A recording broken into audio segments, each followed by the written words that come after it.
How are we doing, folks? In this video I am going to be stripping out the engine bay of this 1978 MGB behind me. I think I have my work cut out for me.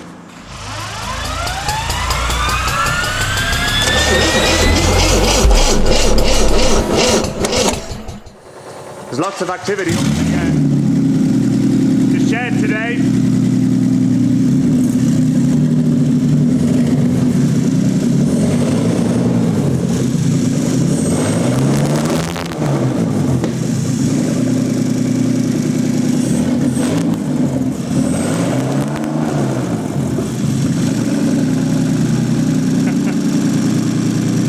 Cosmic.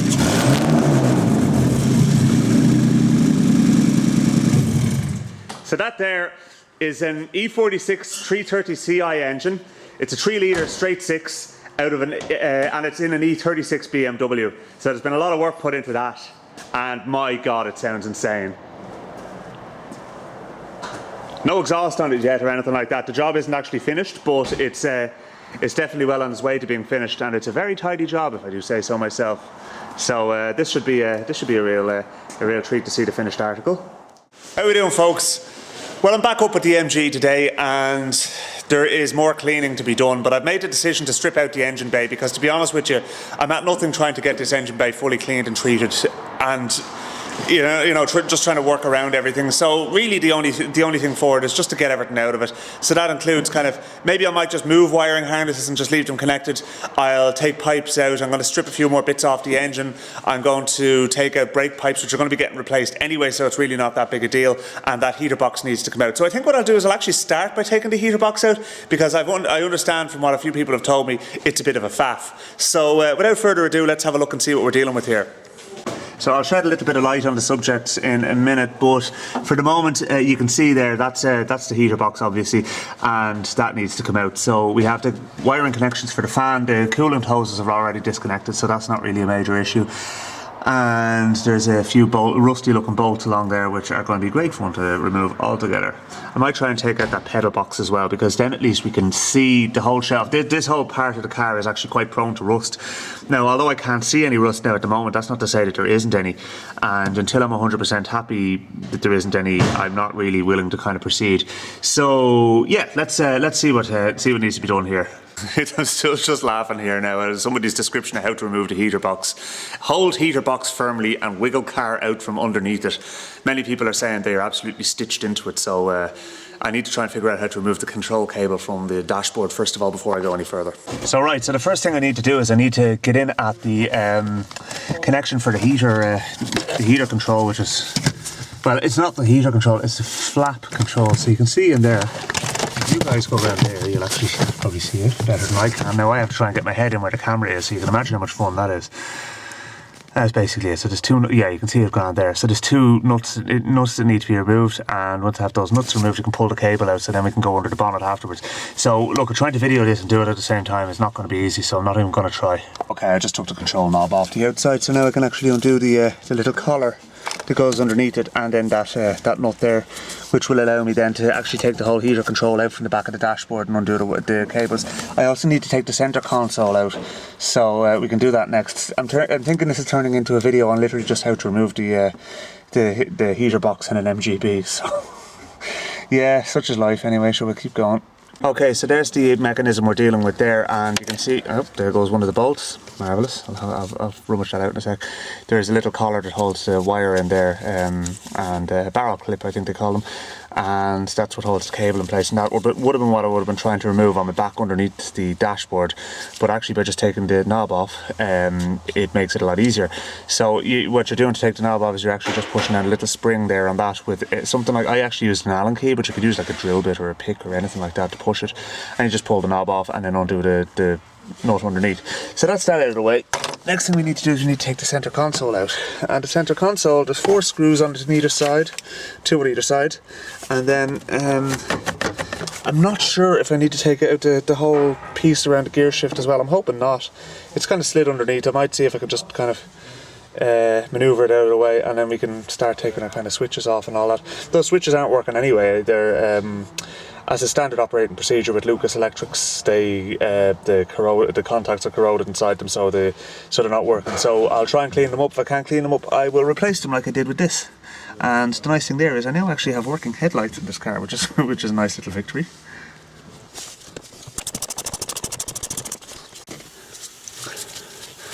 I got a little box that I'm going to label interior stuff there, so I can put all the stuff in there, and my little blow gun is all charged up there now. Okay, so any fixings I find in the interior are going to go into that box labeled interior. I think I might throw that out though. I don't wear contact lenses and they have probably been there for a long time. So spare bulbs, a Bucky's pencil. I hope he was fortunate enough.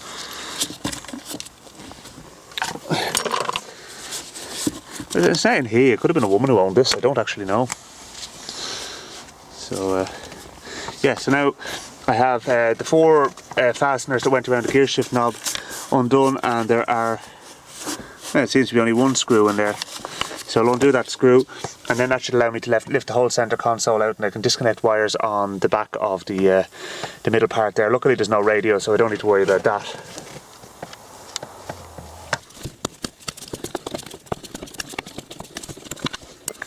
Lovely. That's that out of the way. I'll just throw it in the back seat, or well, where the back seat should be. So now we can actually have a look around here and see what we're dealing with. So yeah, see that type of thing there. I don't know what it is, but it's going in the box with all the interior stuff for the moment. And what have we got here? A dry cleaning slip by the looks of things. £2. There you are now. Right, okay, so now this should come out as well. Yeah, and it does. Okay, happy days. Right, so now we're getting places. He says, knowing full well he's not getting anywhere. Alright, so we can unplug a few things from the back there. I want to label up some stuff here, and hopefully when we come back to it, well, what I might do actually is I might just disconnect the switches, push the switches out and put the switches back on the wiring harness then, so at least I know what they actually do. Just by way of illustration about what I was talking about with corrosion on the contacts, that's the connection pad inside the switch for the fan motor, and yeah, that's not going to work. I have the spring on my fingers there as well. So we might be able to clean that up and put the switch back together, but the switch did actually disintegrate when I took it out of the dashboard, so that remains to be seen. But for the moment anyway, we have, you know, I can put it back together again and worry about it at a later stage, because that's much further down the line. I couldn't help myself, folks. I actually cleaned up the contacts inside the switch. Now the switch still isn't working properly, but when I turn it on, that's actually for the heated rear window. Now, whether the heated rear window is actually working or not is probably questionable, but you can hear the relay clicking on. So yeah, I mean, there's power probably going to it, but whether, like I'd say, probably the likelihood is the heated rear window element itself isn't working. But that's, you know, that's what made me buy this car, because I think it's fundamentally a good car. A lot of stuff is there and it's just needing a little bit of tidying. So anyway, let's keep going. I need to get the interior light disconnected here, so we'll do that next. I'm going to disconnect the battery, and the ignition is connected obviously as well in order to test that, so disconnect the ignition. So yeah, just for pig iron I decided to connect up the or to take the switch out for the fan motor, because I'm curious to see if the fan motor is actually working. And not only is it working, but it's also not noisy or anything. It seems to be absolutely grand. That's fantastic. Starting to wonder, should I take the heater box out now at all? No, you know what, I will, because the reason to take it out is actually to tidy up the engine bay, not to address that. And while it's out, I'm sure there will be issues with it. Alright, I'm not entirely sure why I needed to remove the centre console, to tell you the truth, aside from to get at those 2 vent pipes that were going onto the heater core, or the heater box even, but you could have gotten at them anyway by just going behind it. But anyway, look, I'm not going to do any more in the interior until I know exactly why I would need to. So the next thing to do, in my mind, is to undo the screws under the engine bay. So there are 3 screws along the bottom there, and there's 1 in the top. So let's shed a bit of light on the subject first. Right, so what do you think the chances are of those coming out easily are? I think slim to none is where my money is. So let's get you guys set up in an awkward location, and we'll try and figure out how to get them out, because I think an impact driver is going to be the only thing that's going to shift them. But we'll try a few different methods without, that hopefully doesn't involve stripping them out. Okay, let's roll out the big ones to start with and see how we get on. So I have my Ryobi impact gun with a screwdriver bit on the end of it. And it works! God, I love this thing. So, well, it worked on one of them anyway, let's not get too excited. Oh, let's not go any further on that.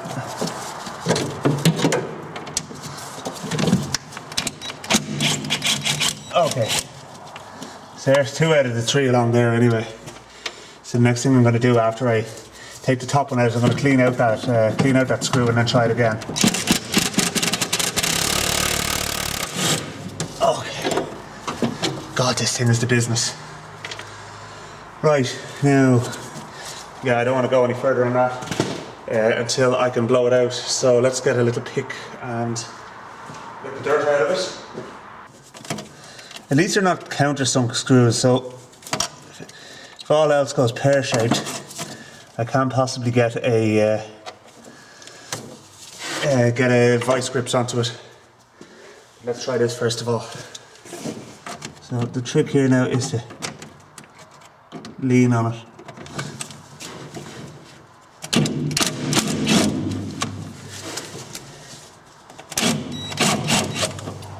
No. Head's gone off that now. Right, let's try vice grips. I keep getting caught in that chrome trim on the side of the wing here.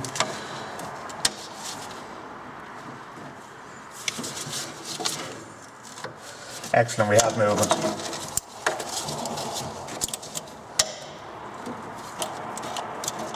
Alright, okay, so that's that one coming out. Might be enough meat left in the head just to take it out the rest of the way with a normal screwdriver. No, there's not. It's literally they have the entire head just stripped out of it. And it's vice grips all the way. You know, this is the first screw in this whole car that's fought me. I'm saying that and I'm after putting a pox on myself now, but pretty amazing though all the same when you think about it. I did break a brake line on the passenger side wheel, but let's just say I wasn't trying not to break it because I know they have to be replaced anyway. I didn't really put any effort into preserving it.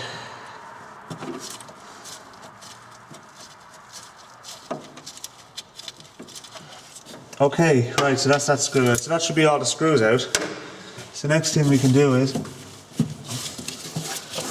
I'm going to get that brake line out of the way now while I'm at it, because that's just going to get in my way. So we need to break that there, and it's going up along the top of the heater box. So there's a bracket and there's a union, so let's just get it out of the way.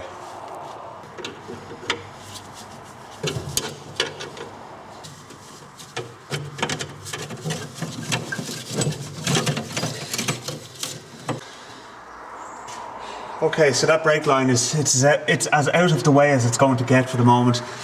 But let's see what's involved in lifting this up. I think I need to take that rubber seal off around the engine bay. Just give us that extra little bit of room.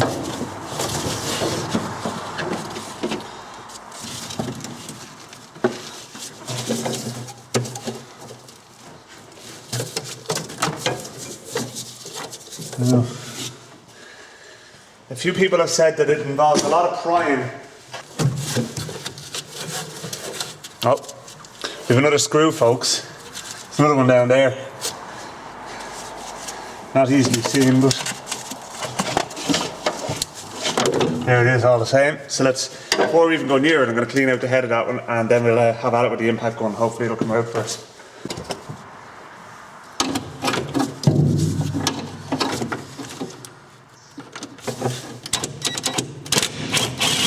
Yes, out you come.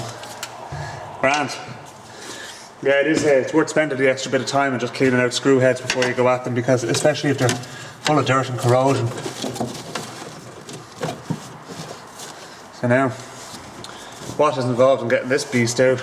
I keep tripping over the subframe that's on the floor underneath the car.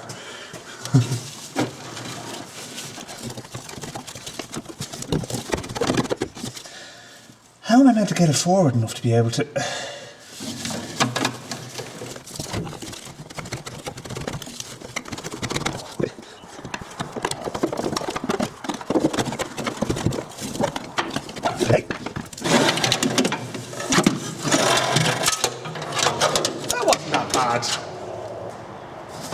Okay, so we have the heater box out, and once again folks, I'm delighted to report I don't see any rust. Let's have a quick look.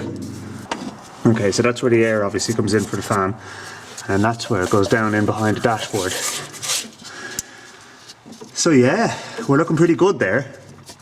So next thing really to do is I want to clean out everything else here, and just start getting it kind of ready to treat. I want to take out that remote servo, and I want to take out the pedal box, and basically we're just going to start with this whole area here, get it all cleaned up, get it treated, get it painted, and if we can do that, that'll be a good start, and then I can kind of work my way forward. But at least that's the kind of the sort of known corrosion areas in these cars treated. So yeah, a wire brush on a drill will go a long way towards helping out with that situation there. So we need to take out a few P-clips.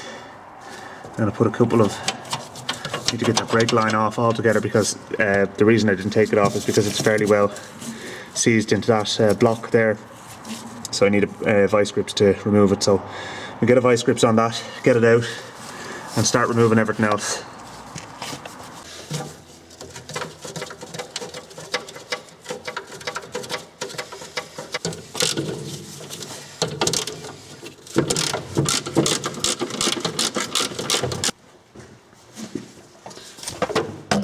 So if I'm to understand this correctly, they want me to come through from the bloody dashboard to undo the bracket on the back of the feckin' remote servo. Great fun altogether, that is. Oh well, if that's what they want me to do, then that's what I will do. I'm not going to be beaten by a remote servo. But it's less than ideal, really, you know. I mean, surely to God they could have thought of a better way. I thought at one stage it was that band clamp that was holding it in place, but actually no, that band clamp is holding it together.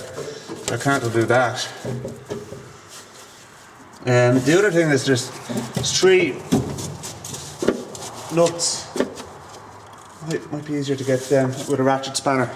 There's 3 nuts on the back of it that are actually holding it onto the bracket, so I'll see if I can get them with a ratchet spanner first. You know, this is a far more awkward job than actually doing the removing the heater box. I heard one person saying that it's the one job that every MG owner dreads doing on their MG is a heater box. Maybe I was lucky. I might have had the exception rather than the rule. This is a job for somebody with much smaller hands than me.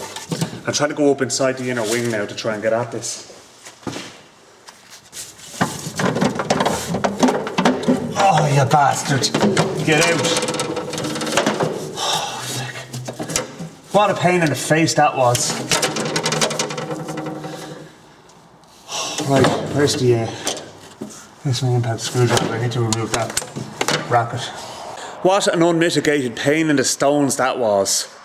Anyway, look, we have that out now, and we have our heater box out. So the next thing I want to do is remove the pedal box, because that's going to be in the way from doing a good job of this as well. So there's no point in stopping, you know, with the job half done. So let's just keep going.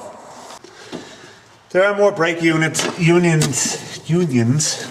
There are more brake unions to remove in order to do this job. So I'm doing that now.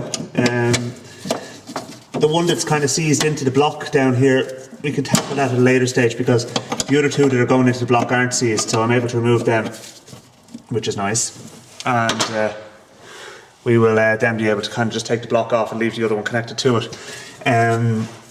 And then, so far as I can tell, it's really just a case of removing 4 bolts. There's a lot of crud and everything in here, so I'm definitely doing the right thing by removing it. Like, you know, all of that needs to be removed, and the pedal block itself needs to be cleaned up before we kind of go any further. Let's get our mini scoops here. Scoops just handy for this. So, I'll come back to you on removing the pedal block. They say if you want to grow your YouTube channel, you need to invest a little bit of time and money into it. So, my eyes, the goggles do nothing. Bloody hell, that is seriously bright. But it's 150 watts of LED light, and well, if you can't see me now, you're never going to see me. You can practically see through me with that thing. So yeah, I think it should do the business. There we go. And I have a tripod for it to go on as well, which is great. So it means that I can mount it properly and have it just behind the camera, and you'll be able to see what I'm doing. What do you reckon? Okay folks, it is now the following week, so I had to kind of put a stop to what I was doing at the end of removing the heater box and making a start on removing the pedal box. But what you will notice is things are slightly better lit now, because I have invested a little bit of money in some lighting. I got this 150 watt LED panel light and I mounted it onto a tripod that I had a halogen light on originally, and I think it does the job. Now I'm just hoping there's not going to be too much flickering going on. Sometimes that happens with LEDs because there's no kind of smoothing, there's no filament or anything like that, so there's no real smoothing, you know. You'll see a little bit of flickering there, but look, we'll manage with it. We'll deal with that. I think it's kind of only periodical, so certainly improves the situation to a great degree. So the next thing I want to do is I want to remove that pedal box. So I made a start last week on removing that. I'd taken out some of the bolts, and it's just a case now of removing the bolts on the other side, and then that pedal box should come out, and then we can try and clean and wire brush everything along there, and then we can kind of work our way forward. If I can, today I would like to remove the actual engine itself, because I have decided that the only way to do this properly is to have everything removed from the engine bay. Any other way, and it's just not going to work. By the way, at this point I'd like to ask a question of you. I am looking at investing in a new camera. I'm looking at the DJI Pocket 2, which has a nice little gimbal on it, and all sorts of various features which are great for YouTubers. I decided that I'm going to throw a bit of money at this YouTube channel, and hopefully it will increase the viewers. Is that something that would make a difference to you? That's the question I have. Like, do you care? Do you think my quality is good enough as it is? One of the big things I like about the DJI Pocket 2 is that the version I'll be getting has a radio mic on it, so I can actually I can walk away from the camera and you should be able to hear me perfectly. So that is a big selling point. I'm just throwing that out there. The noise in the background is the van running, because again, the battery was low. I didn't charge it for very long the last time.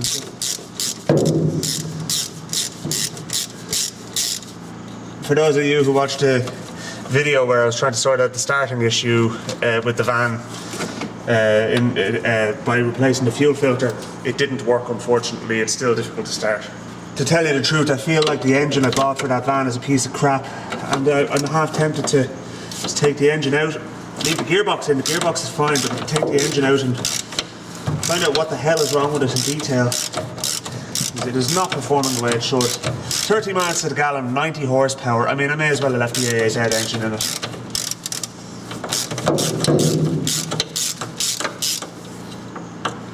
For the amount of work I put into it, basically, there's not enough advantages. There's no shortage of fasteners on this part of the car. It certainly didn't want to come loose. I wouldn't want to come loose either, I suppose, but still, some would call it overkill.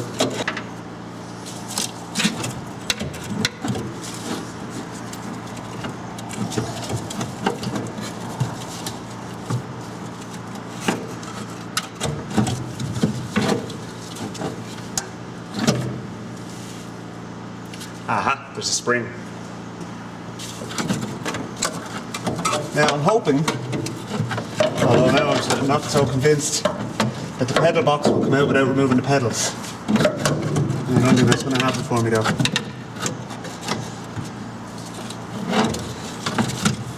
No, no such luck.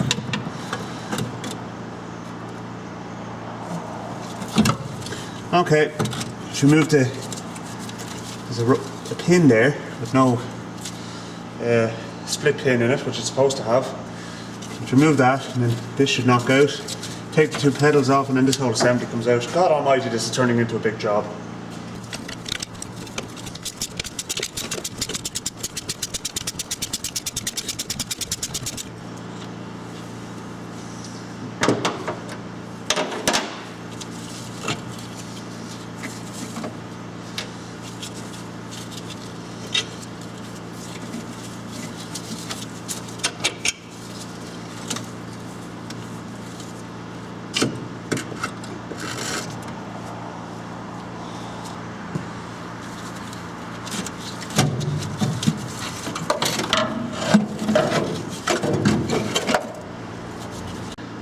Okay, so it was indeed necessary to remove one of the pedals. I removed the brake pedal and that did the trick. So now the pedal box is out.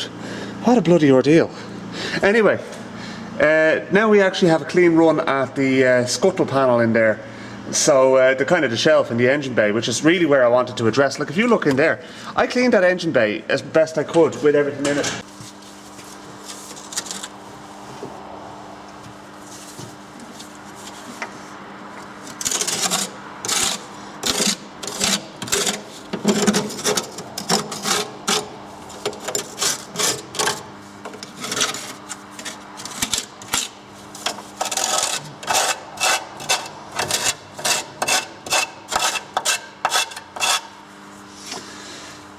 I don't want stuff falling down there because that goes into the car. I suppose what I could do is maybe, actually I think I will, I'll put something under there to catch the gack because I need to brush all that out.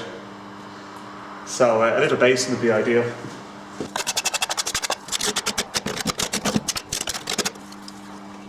Just looking over this side of the car here where the bracket was for the remote servo. And I was cursing and swearing and, you know, the language was getting very, very blue indeed. Trying to get it out of there because I thought I wouldn't get at the bolt at the back of it. That's not a bloody bolt head. That's a feckin', you get at the nut on the other side of it. Ah, I'm sorry MG, all is forgiven. It was my own stupidity that had me battling with that. Anyway, but that's great. So that means I could just, you know, it'll make it a lot easier reinstalling it because now I know. Well, feck it anyway.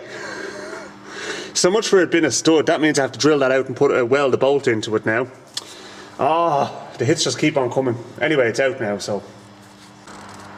Okay, folks, progress is being made. So, everything's cleaned up enough there now to give it a coat of the rust inhibiting stuff like that. And that is Built Amber Hydrate 80. I'm going to show you the bottle now. Okay, so this is the stuff I'm going to use on it. It's a rust killer barrier system, they call it, and my own experience of it is that it is really, really good stuff. Now, I'm not sponsored by these guys in any way. I kind of wish I was, actually, but yeah. So what we're going to do is basically I'm going to just brush that on the flat surface here, and just anywhere else the paint is kind of missing, and in around that section there, and then at least I know that that's done, so we can kind of leave that be. Now, I still need to obviously do the likes of the repair work to the heater box, to the pedal box, to the brake servo, all of that sort of stuff. So there's still a lot to be done here, you know, but at least we're doing it step by step. I think once I've got that brushed on, I'm going to take the engine out, he says, gingerly. Okay, so you have to put it in a plastic container because you don't want it to react with the container you have it in. So I have the offcut of a bottle of glass cleaner here. So everything has been wiped down. There goes my screwdriver. Everything has been wiped down with petrol, a petrol soaked rag, and we're just going to brush this on in one direction, and then it says to wait for it to dry and then brush it on in the other direction. So I'm going to work it in as best I can all the way around the place. Now this car is going to be getting doused with this stuff as I go, so I'll be using it everywhere.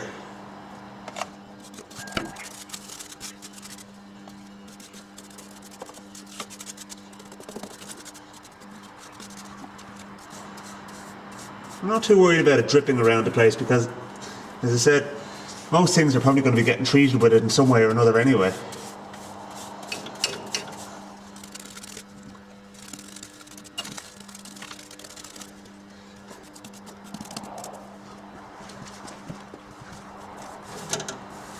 It will work on painted surfaces as well, by the way, this stuff. Some of these rust inhibitors don't.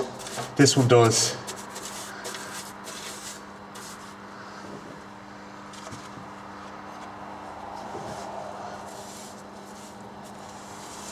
So what'll happen when it's done is it'll turn black, and then it has made a corrosion resistant layer on top of the metal.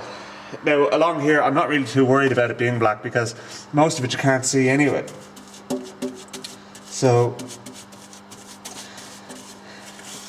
but in instances of where there's areas where you can see it, well then you just get some purple spray paint and paint over it. Well, I do. If your car's not purple, it would be pretty silly for you to do that. It's such a 70s colour, it really is. I mean, you can imagine a bloke with a bit like a kind of a Peter Stringfellow kind of character driving it, like, you know, women on either arm, and big hairy chest on display and a gold medallion. At least that's what I picture when I see this. And I can assure you that certainly will not be me, but hey, to each their own. It's very satisfying doing this, I have to say. Feels like it's like the first step in me kind of putting something back together again. I know I did the carburetors and they're all ready to go, but like they're not reinstalled in the car, whereas this is actually going onto the car itself, which is really nice.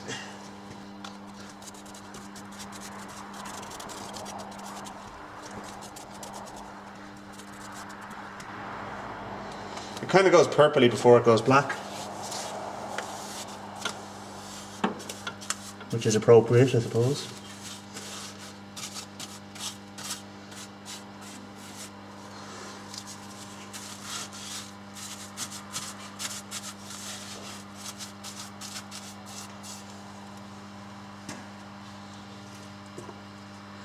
Alright, tidy job it most definitely is not, but as I said, this is a basic layer that goes on underneath any paint I'm going to add in the future.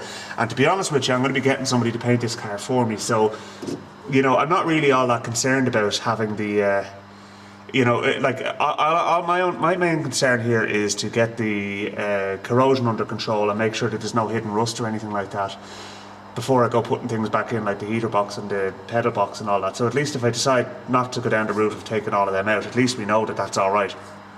I might paint the bottom layer of this with some Port 15 after all of this is dried. But anyway, let's leave that to dry and move on to trying to get this beast of an engine out, because this is going to be fun and I'm conscious of how long it's going to take me. So the first thing I need to do is I need to take the, well, I don't need to, but I want to take the oil or the alternator, and I'll leave the starting motor on, but I'll take the alternator off anyway. And I need to get that exhaust off. The manifold is kind of is stuck there on the side of the engine, so I'll go around this side and you can see what I mean. So there's the manifold down there, right? And the reason that's still there at all is because there's an exhaust bracket just down below the car, which I need to remove, and then that should all either lift up out of the car or drop down out of the bottom. One way or another it's coming out, so let's start by doing that. Exhaust and alternator, and we'll go from there.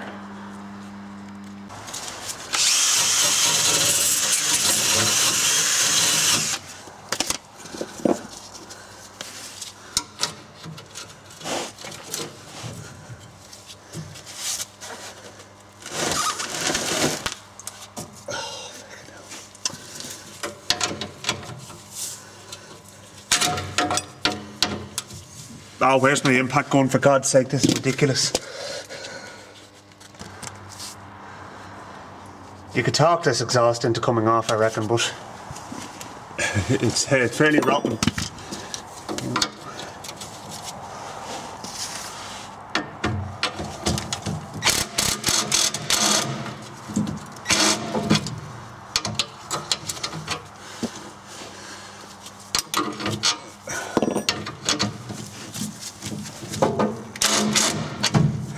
That's not going anywhere.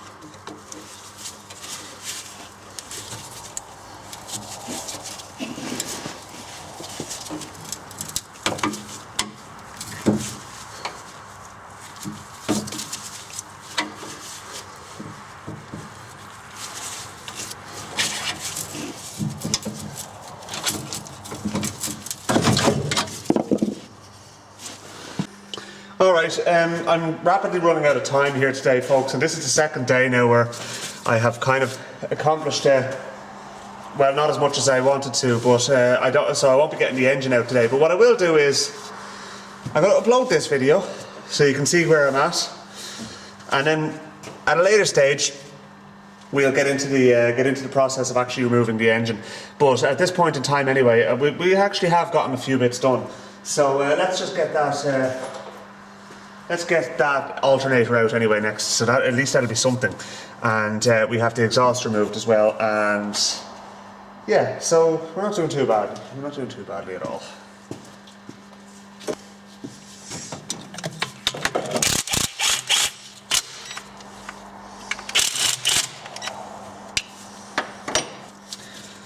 By the way, I have a new water pump for it as well, so that'll be getting replaced. It's a false economy not replacing the water pump when you're doing an engine like this that has been sitting up for so long with fairly ganky looking water in it. So that is exactly what we will be doing.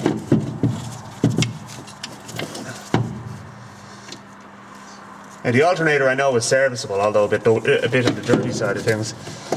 So